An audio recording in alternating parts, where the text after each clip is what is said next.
Back from a little swamp detour, huh? Hope the heads didn't give you too much trouble. At least your head looks attached to its shoulders and your friend's is, well, burning. So do not despair. Should you once again lose your way along the midnight walk, you're probably meant to. The body can be a terrible master, but a wonderful servant.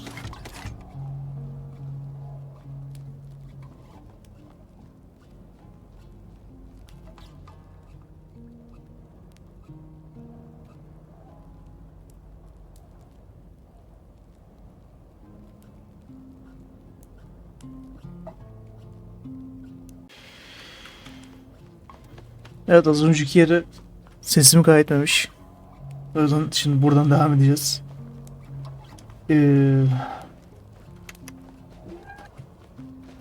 Son söylediği çok doğru. Yani vücudumun ilkel güdülerine çok da kulak asmamak lazım. Protect the spark. Find its home, won't you? See down the road. Nasıl ölmüş be?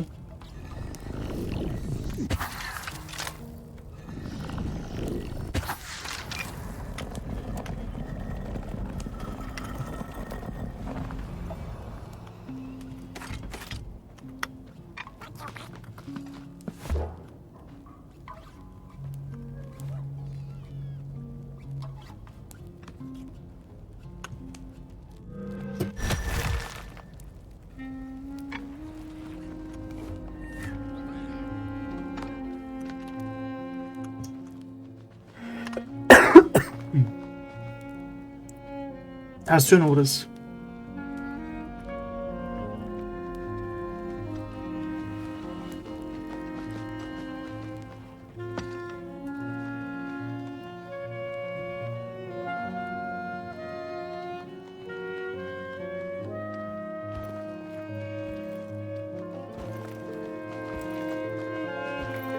Bunlar vücutlar.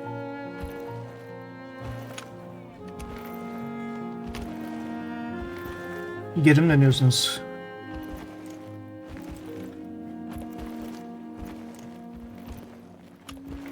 Peki ya biz izleyebiliyor muyuz bunu? Şu an çok merak ettim.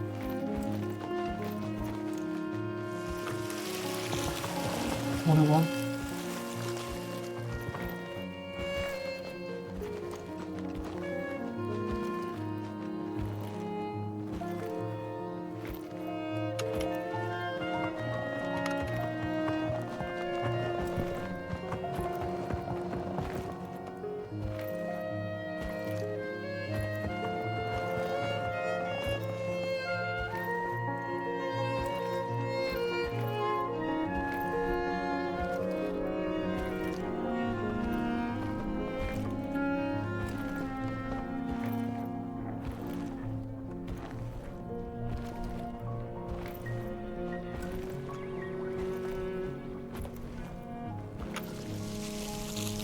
Ah be.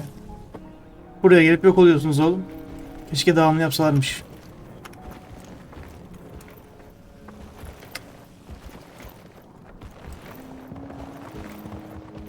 Hadi gidelim.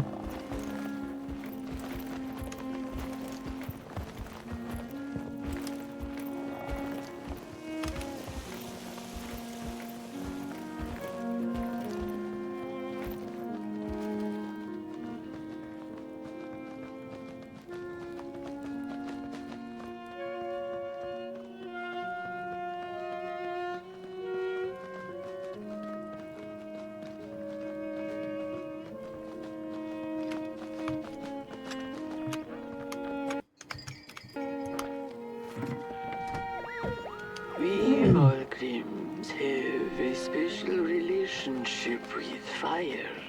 We do not cook over it, we do not shed tales around it. We care not for its warmth. Ours is a different connection entirely. Fire is our window to truth and into the world beyond clay, to which we must return. We are noble beings, bringers of bugs, slime, and mushrooms to help decompose the old and to bring about the new.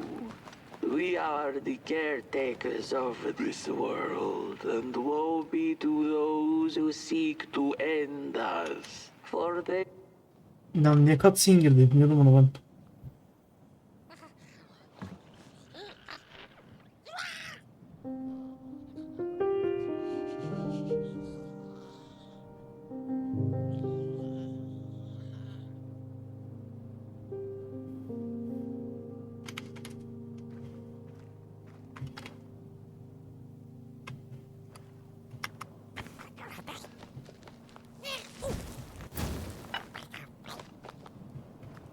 Başka bir potboy burada ölmüş.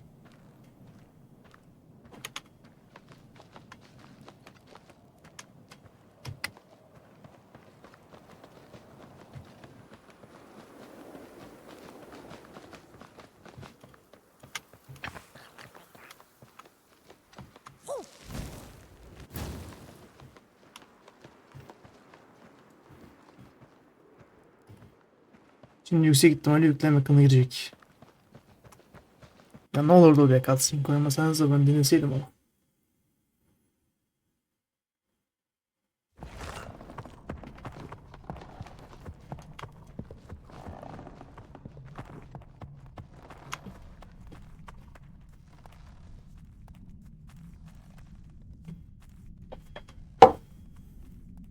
Selam. Yine siz. Dreadful was the day when the sun vanished. The waters dried up, birds went quiet, and the dark itself seeped unchecked into the work table as the cold, chewed paper moon rose over the mountain. The night that followed would be long as the midnight walk. The burnt one was there. You do not remember, but you feel it, don't you? You are reborn when need arises. This night, Portboy needs you, and Moon Mountain beckons. Its call irresistible. A storm is coming. The soothsayers have spoken.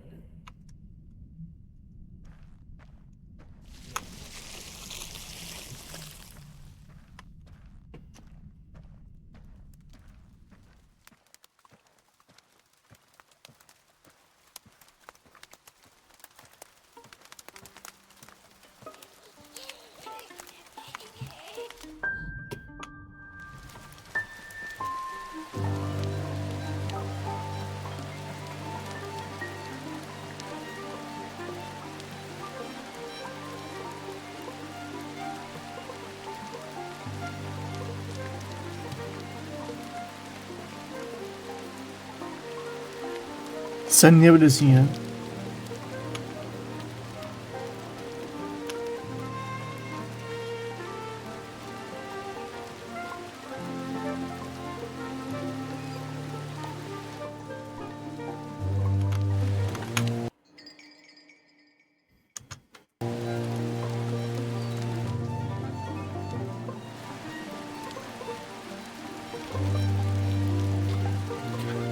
Potboy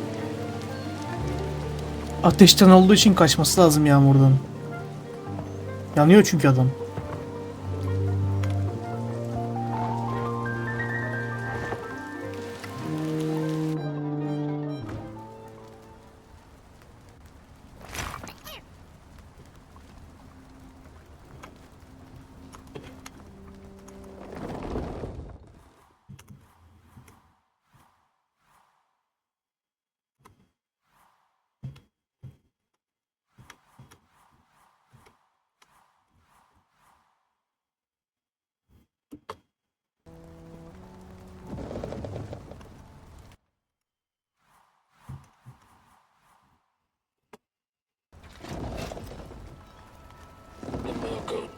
many dreams of the mysterious moon and the critters living within its craters, and of the ocean and its deep secrets known only to the sea creatures and the corals, and of the twinkling stars that had so much to tell, but they were too far away to be heard.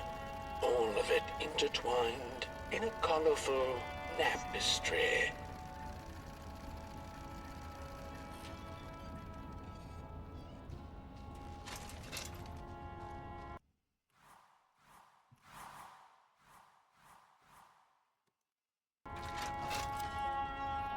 Where was the sun? Where its warm rays should have been, there was only the vast night sky, not a star on its face. Well, the Muckle mumbled softly to herself, winter was late, so now the sun must be late too. Proud over her sound logic, she went back to her lair to take a complimentary nap.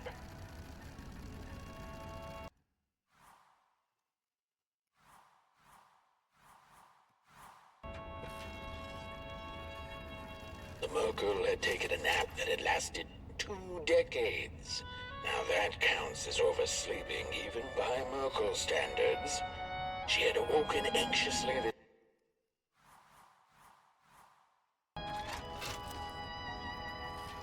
The Merkle had taken a nap that had lasted 2 decades. Now that counts as oversleeping even by Merkle standards. She had awoken anxiously this time, feeling misplaced and confused. The confusion grew further into panic when she was greeted not by the sun's life-giving caress, but once again by the silently mocking night sky.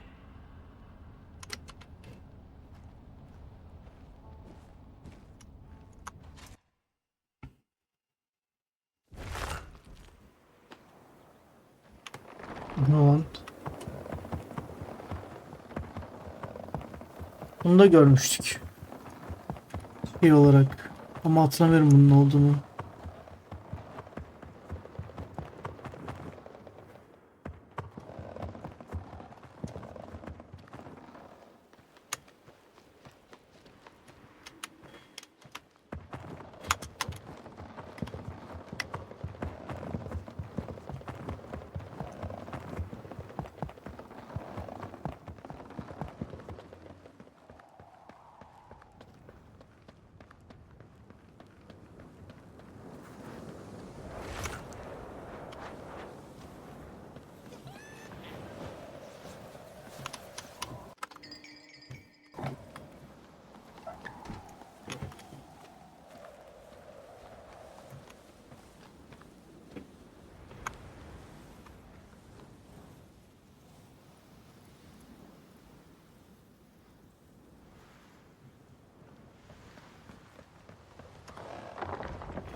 Buradan geçiş varmış.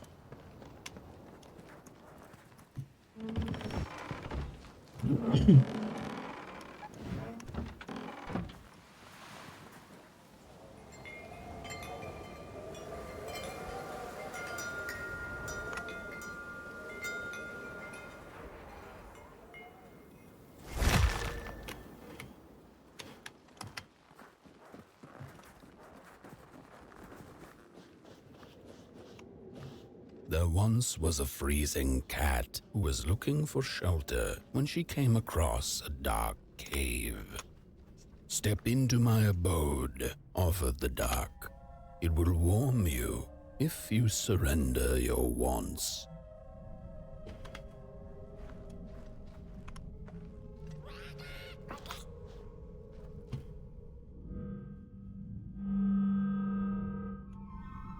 Çan var galiba uzakta bir yerde.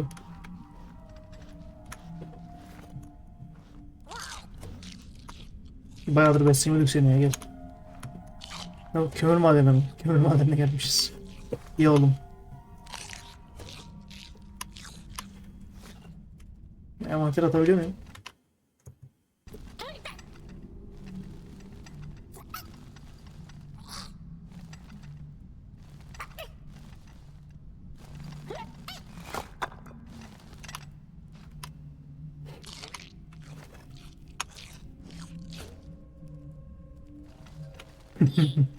Nasıl mutlu.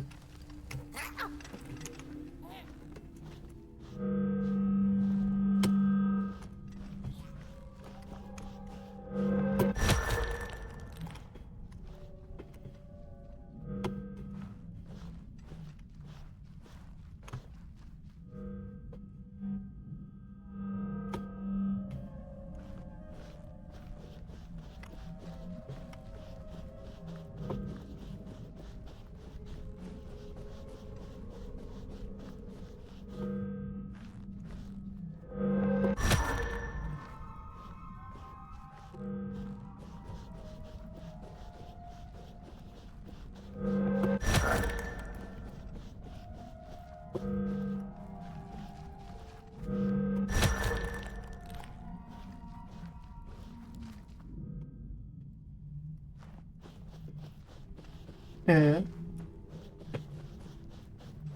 Burayı açtık. Ne oluyor? Aynen öyle. Bir de şunu alayım, ben hızlı koşamıyorum bu arada. Koşuyorum da.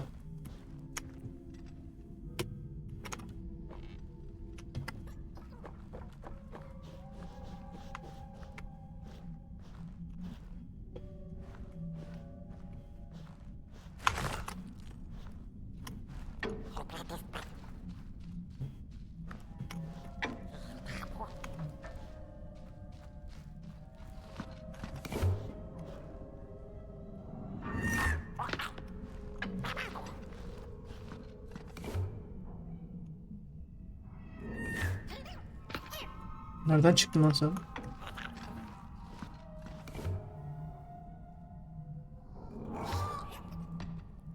Ha.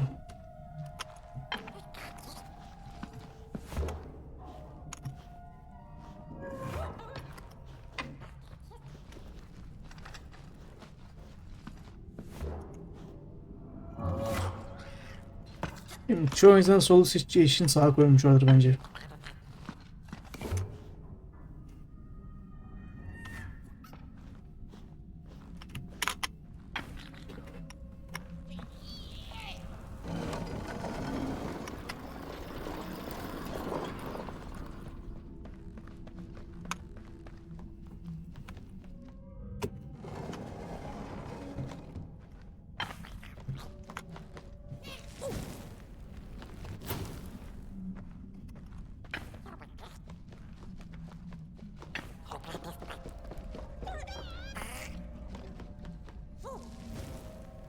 Oğlum arkadan bir şey geçti lan.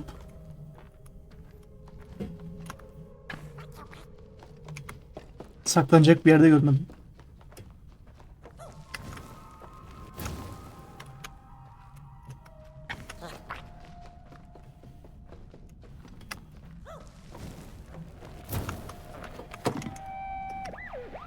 The story goes of a nameless maker who pulled creative spark from the dark itself without giving it fire.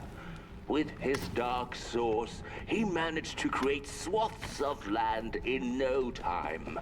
The dark itself waited for a gift of fire, but the maker just kept on taking. Too busy building his crooked fences and watchtowers, kept his fire locked away in his chest. One day, he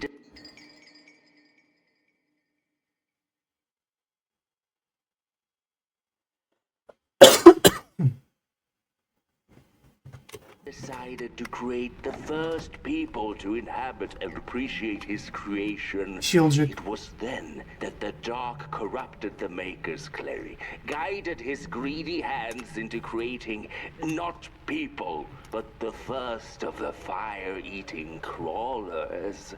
And they crawled into this world absolutely starving.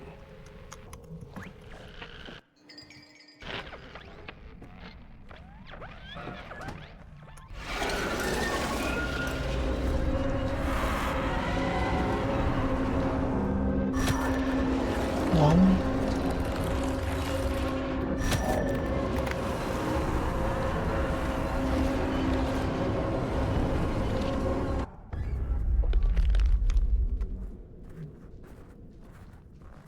dark's eyes were much too big and watchful for the cat's liking. She went on to find warmth somewhere else.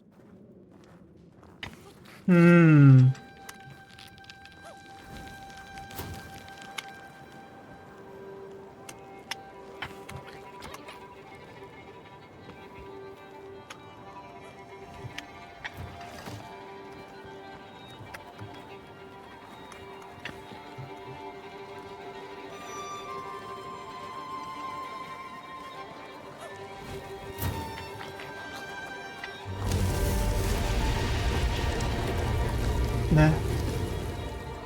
Ha, kavra gönder diyor. Tamam, anladım.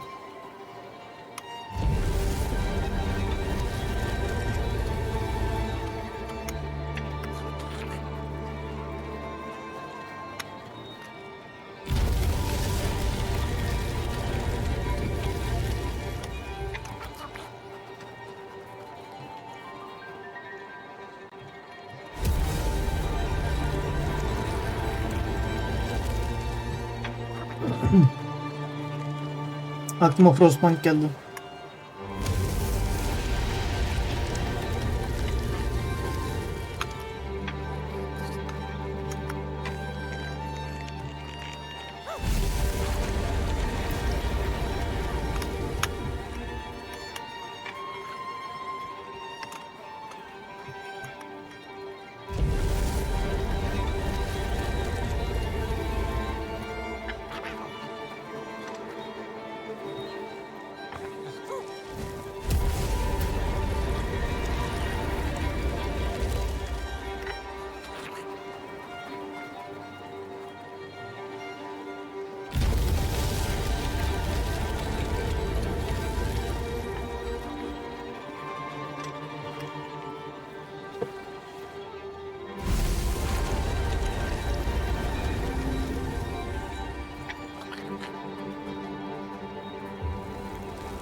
Then the cat saw it. Rooftops piercing the sky. Approaching the town, she was greeted by a crone. Come, kitty, kitty, you must be tired. Sit in my lap. Share your soft fur, and I shall warm you for a spell.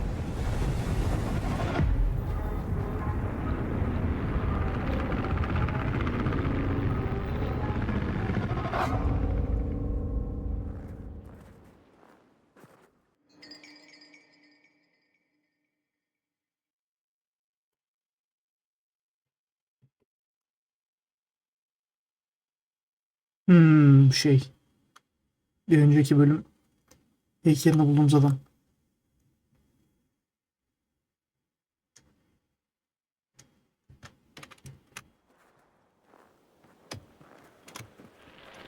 Şunu hatırlıyorum. Onun önce onu deneyeceğim.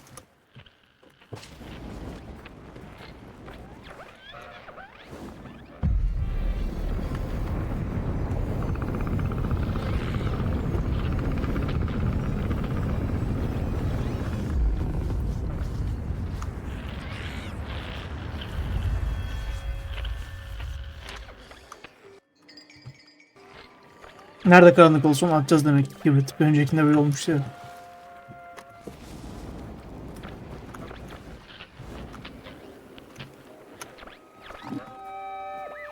Hello, Mother. The well said to give it a match, so you and I could talk again. I hope this works, because that was my last one, and well, it's cold now. But it doesn't matter. We can finally talk after everything. So, how are you? Do they have fire where you are? Not the hellish kind, I hope. Is Father there too? I think you should talk to him again. I know it doesn't seem like it, but I know he loves you still. I love you. Still. I can't feel my hands. I can't feel anything.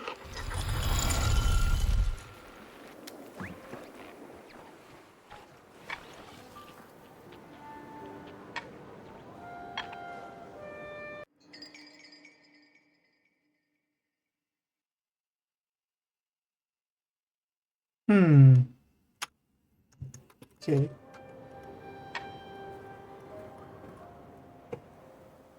Bak bak.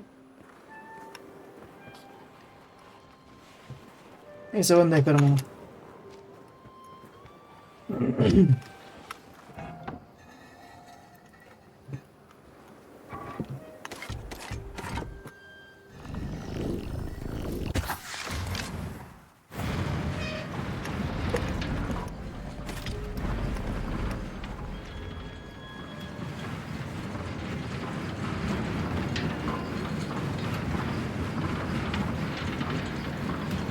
Motor yapmanın çok verimsiz bir yolu.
Welcome to Cool Haven, newcomer.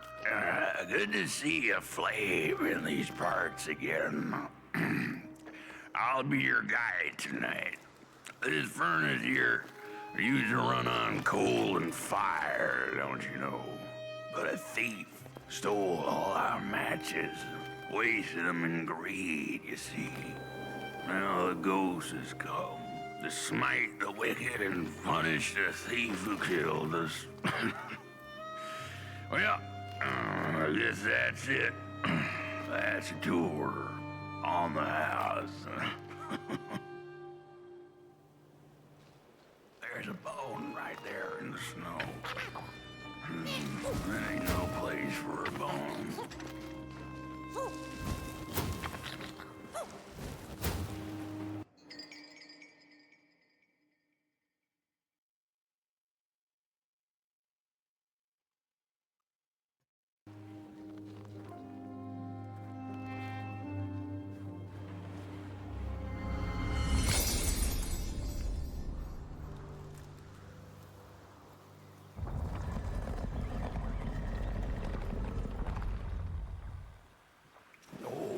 Do you feel that something's changing? That furnace was the soul of the city.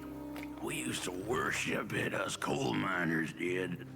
Fed it trees and fire like it was a hungry, angry god.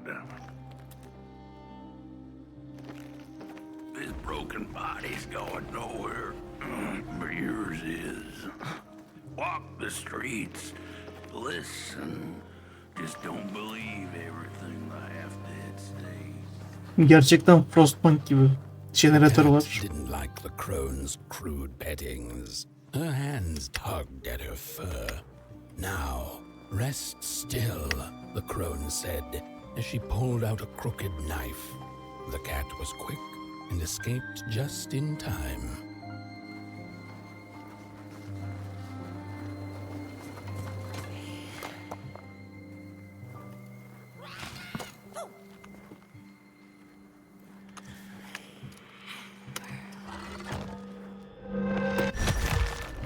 Ne?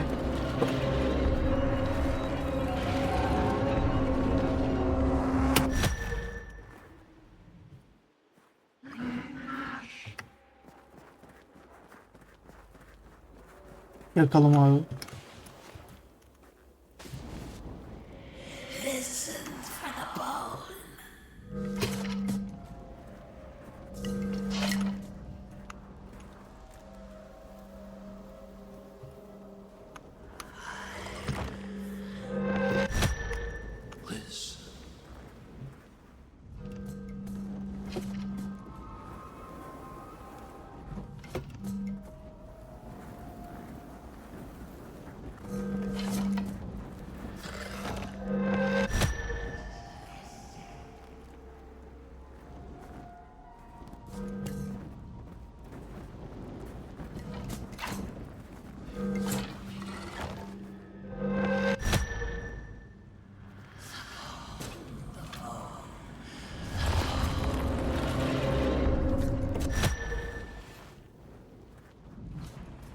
Yermeyin oğlum beni.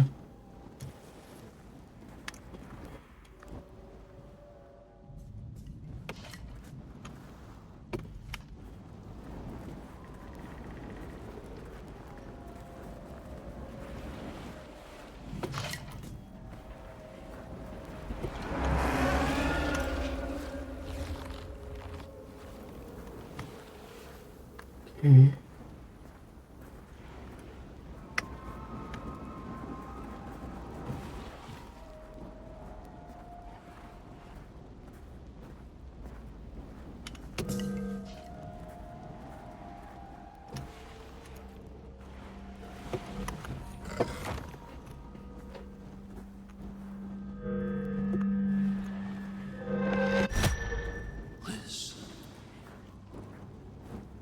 Yeter oğlum artık.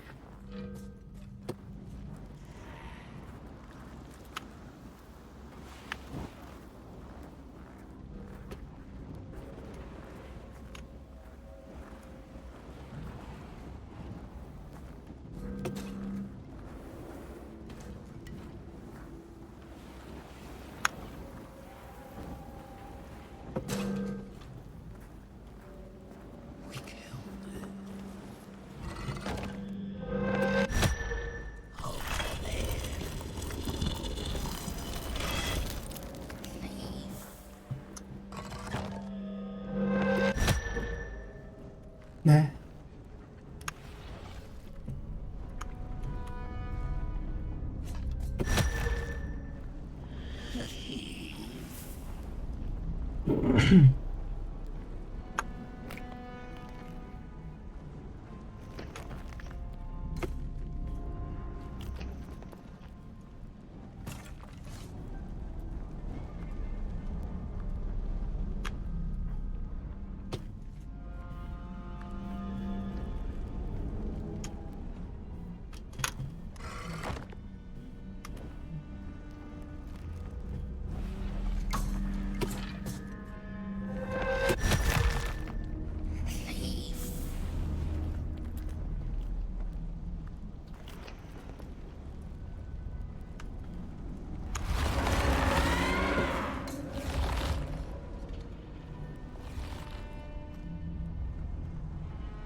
Tamam.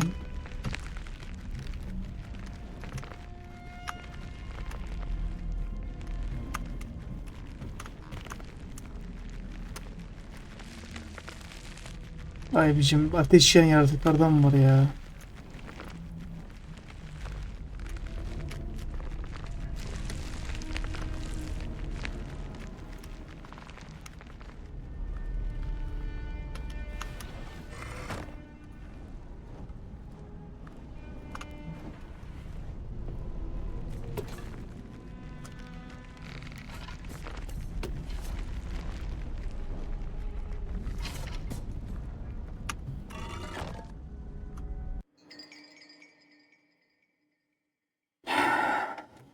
Şimdi mahvolacağız bundan sonra gibi geliyor.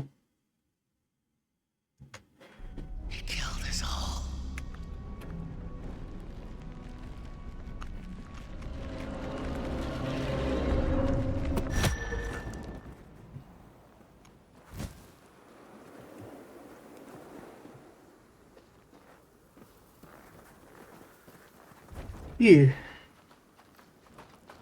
Şimdilik mahvolmadık.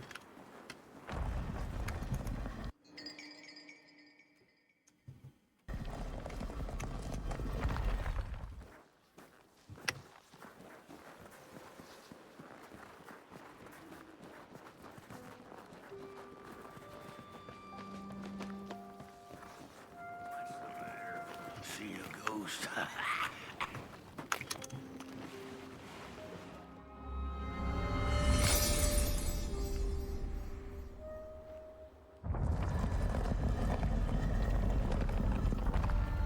The thief loved the stars. Would have plucked them out of the sky if it were possible. But the dark itself stole her stars, turned the thief's sky as black as a cup of joe.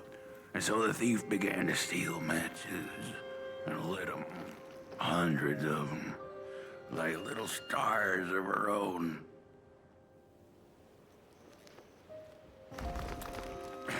The crooked path to the house on the hill lies open.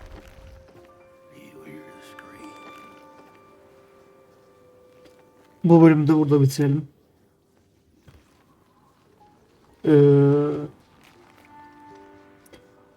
Galiba bu hırsız dedikleri şey az önceki telefon dinlediğimizden kız vardı ya, Enes abisi görüşmek için kuyuya kibrit atıyordu.